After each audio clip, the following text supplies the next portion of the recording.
ओम ध्यानम नमः। नमस्कार दोस्तों, कैसे हैं आप सब लोग। परम पिता परमात्मा हमेशा आपको खुश रखे, खुशहाल रखे। दोस्तों, कर्ज जो है, जिसे कर्जा कहते हैं, जिसे उधारी कहते हैं, वो किसी भी जन्म का हो, इंसान को उसका भुगतान करना ही पड़ता है। और कर्ज दिए बगैर इंसान की मुक्ति नहीं हो सकती। उसे इस संसार के अंदर कई बार जन्म लेना पड़ता है उस कर्जे को चुकाने के लिए, और वो भी कई रूपों में। कई बार पिता बन के कर्जा अपने परिवार का चुकाना पड़ता है, कई बार बेटा बन के अपने पिता से कर्ज की वसूली करता है। ऐसे ही हमारी को बहन है, हमारी को माता है, हमारी घरवालियाँ हैं, वाइफ हैं हमारी, ये सब कर्जे के स्वरूप ही आती हैं। और कहीं ना कहीं ये पिछले जन्म से ही इनका संबंध हमारे साथ जुड़ा होता है। तो दोस्तों, कर्ज आप किसी भी रूप में लें तो कर्ज का भुगतान तो आपको करना ही पड़ता है।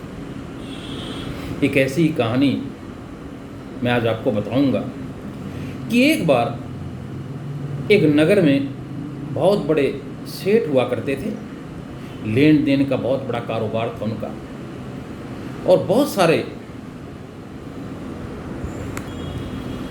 सारे जरूरतमंद व्यक्ति उनसे उधार लेकर अपना काम चलाया करते थे।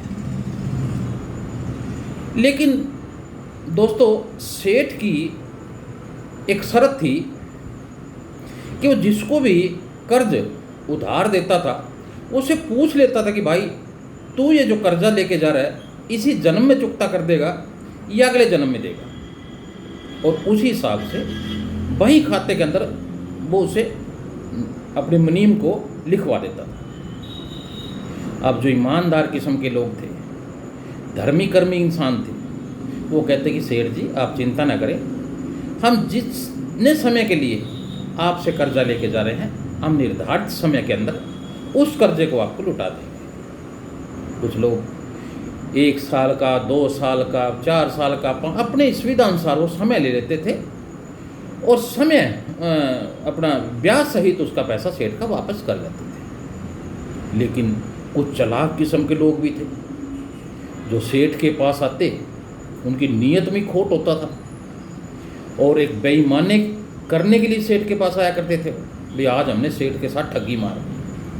वो आके कहते, सेठ जी कर्जे की ज़रूरत है। सेठ सबसे पूछता था, बताओ भाई कर्जा कितना चाहिए और कब दोगे, इस जन्म में दो, अगले जन्म में दोगे।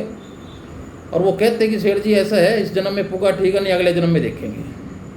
सेठ उनको मना नहीं करता था, वो कर्जा उनको दे देता।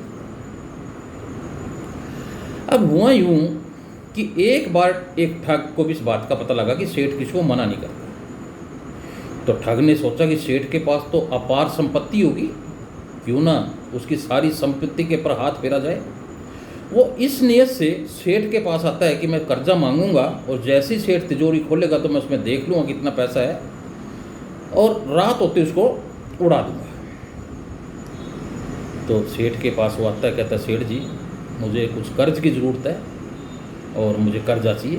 सेठ कहने का ठीक है जी, कोई बात नहीं, आप कर्ज ले लो, लेकिन बताओ भाई इस जन्म में दोगे, अगले जन्म में दोगे। तो ठग कहता है कि जी आप चिंता ना करें, आपका कर्ज में जल्द वापस दे दूंगा। और सेठ जो है ठग को जैसे ही पैसे देने के लिए तिजोरी खोलता है, और ठग जो है भांप लेता कि बहुत सारा माल तिजोरी के अंदर रखा हुआ है। और कुछ पैसे लेके वहीं पे वो ठग जो है, जहाँ सेठ की गाय भैंसें बंधी हुई थी, उस तबेले में ही वो छुप जाता है और रात होने का इंतजार करने लगता है। अब जैसी शाम होती है, वो थोड़ा थोड़ा अंधेरा होता है, तो सेठ के तबेले में एक नई गाय आती है, और जो गाय पे इसको खूंटे पे इसको बांधा जाता है, तो उसके साथ ही एक और गाय बंधी होती है। जो पहले वाली गाय जो है, उस नई गाय से पूछती है कि बहन आज ही आई हो।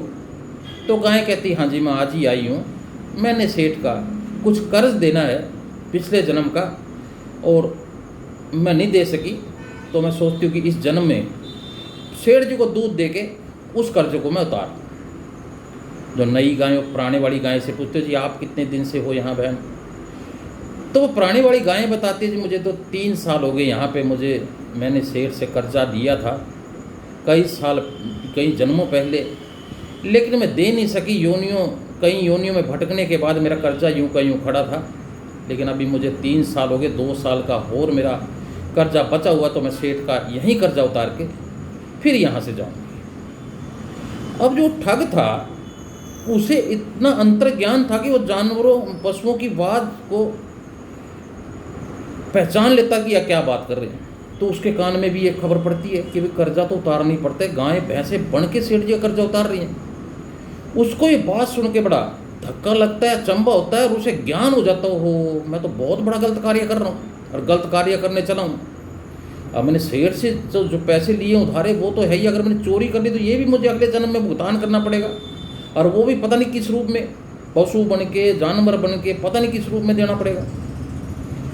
तो ठग को ज्ञान हो जाता है, ठग वहाँ से चोरी छुपे निकल कर सुबह होने का इंतजार करने लगता है। जैसी सुबह होती है वो सेठ के यहाँ पहुँचता और अपना जो कर्जा उसने ले रखा था हाथ जोड़ के खड़ा हो जाता है कि सेठ जी ये रहे आपके पैसे, मैं तो किसी और नियत से आया था, लेकिन मुझे तो आपके तबेले में जाके वो ज्ञान मिला कि कर्जा तो कोई किसी का रख ही नहीं सकता, चाहे वो जानवर है, चाहे वो पशु है, चाहे वो इंसान है, कर्जा देना ही पड़ता है।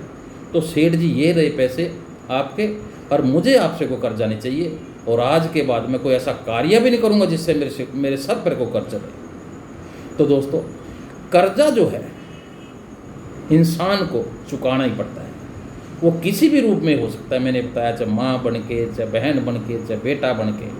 और इतना ही नहीं, कई बार आपने देखा होगा कि एक वट वृक्ष है और उसके ऊपर एक आम की टहनी निकल जाती है और उस पर फल भी लगते हैं, कई बार देखा होगा आपने। देखिए दोस्तों, कहते ये हैं कि जो आम की टहनी निकली है उस वट वृक्ष ने उस आम की टहनी का पिछले जन्म का कुछ कर्जा लेना होता है, और इस जन्म में वो उसकी छाती के ऊपर अपनी जड़ें उगा के उसी की जड़ों से पानी लेके उस अपना कर्जा वसूल करता है। तो दोस्तों कर्ज ही होता है, कभी अपने सिर के ऊपर मत रहने दें। जिसका भी आप किसी भी रूप में, कोई एहसान है, कोई ज़रूरी नहीं है पैसा, किसी ने एहसान कर रखा आपके ऊपर, आप याद रखें आप उसका बदला जरूर पाएं, यानी नेकी का बदला नेकी से दें। और अगर आपने किसी से उधार ले रखा तो उसका उधार जरूर दें। तो दोस्तों कर्ज तो इंसान को चुकाना ही पड़ता है, चाहे जन्म 1 लगे या 2 लगे, और उसी के अनुसार इंसान को जन्म मिलता है। तो हमेशा कर्ज फ्री रहिए, मस्त रहिए, और हमेशा चिंता मुक्त रहिए।